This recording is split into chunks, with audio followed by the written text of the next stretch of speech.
دخترا مانده نباشه، غیرت کنه. کار و نظارت از 10 گکتر زمین پخته و ملاقات با دهها پخته‌چین. صبح مغفرت سید رحمانова این زنی خواجگیدار هر روز همین طور شروع می شود.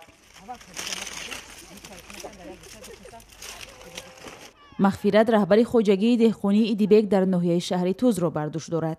8 گکتر زمین با 16 نفر سهامدار، 12 نفر سهامدار ما اصحاب زنان و دختران را تشکیل کرده است و 4 نفر آن مردان می باشند و 10 نفر باز کارگران کرایه نیز داریم. پختلر چمن چمن تازه قلب پیرامن. اکثر کارگران خواجگی دهقانی مغفرت زنهای همدهه اش هستند. زنانی که شوهرانشان در مهاجرتند و برای کمک به اقتصاد خانواده خود هم زحمت میکشند. دو اعضای خواجگی دهقانیم که از مردمی کم بیزوات بدن، میخواستم فرزنداشون در دانشگاه بخونن، دستگیری کردم، شرطنامه‌شون یاردم کردم. امروز صاحب معلومات عالی هستند.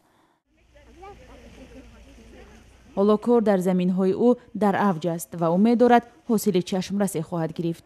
در چینشی اول از میدان پخته در خواجگی او 10 تن حاصل جمع آوری شد. سالانه تا حدود 200,000 سومانی درآمدی صاف دارد. امروز با بسیار موفقیت نویل شدم. از جمله امروز شرایط خوبی زندگی دارم. صاحب 2 ماشین سبکروام. برای خود که یگانه مشکل کشای دهقان امروز تکنیک است، برای خودم یک امتیاز 80 دارم. توانستم که از درآمد می خواجگی دهقانی 4 فرزند پدرم صاحب معلومات عالی کردم، خواندم. در حالی که در ناحیه‌های کشور اکثرا مردان رهبران خواجگی‌های دهقانی بوده، زنان زیر دستی آنها کار می‌کنند. مغفرت توانسته است با تشکیل خواجگی دهقانی برای همتاهای خود جای کار فراهم سازد. ما اپای مغفرت رو می‌بینیم، می‌خواهیم که مثل همان باشیم، در کنج خانه نشینیم و دستی یگان کس را یاری یگان کس را نگیریم و خودمان کار کنیم و پول بگیریم و زندگی خودم را خودم باید بریم. ما همین را آرزو میکنیم.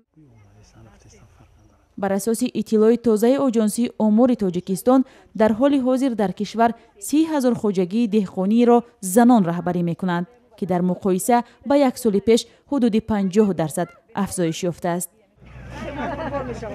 از سوی دیگر حکومت‌های ناحیه نیز با این اندیشه که از دستشون چیزی نمیآید به زنان زمین نمیدهند. امروز در کجا اگر نظر نکنیم در همه خواجگی دهقانی که اگر بگذار که سواری اون رو مرد داشته باشه 90-95% اونها از حساب زنها که زنها در آفتاب تفسون کار میکنن. برای چی که امروز ما کاری وزین را کردن میتونیم و فقط راهبری را کردن نتونیم که امروز ما خواستیم که امروز زن باید خودش بدونه، یک موقع خودش بدونه که امروز فقط نه فقط امروز زن در دست کلان داشته باشه، امروز او میتونه که راهبر باشد، سرور باشد. در برابر پخته‌کاری مغفرت باغداری هم میکند. او اشتراکچی فعال چاره‌بینی و یارمارکه‌های خواجگیداری در ولایت جمهوری است. و باز 1 گکتر باغ داریم، باغ درختان دونکدار. در 50 سوتیخ زمین ما اساساً درختان زردالو هستند، زردالوی پیشپزک.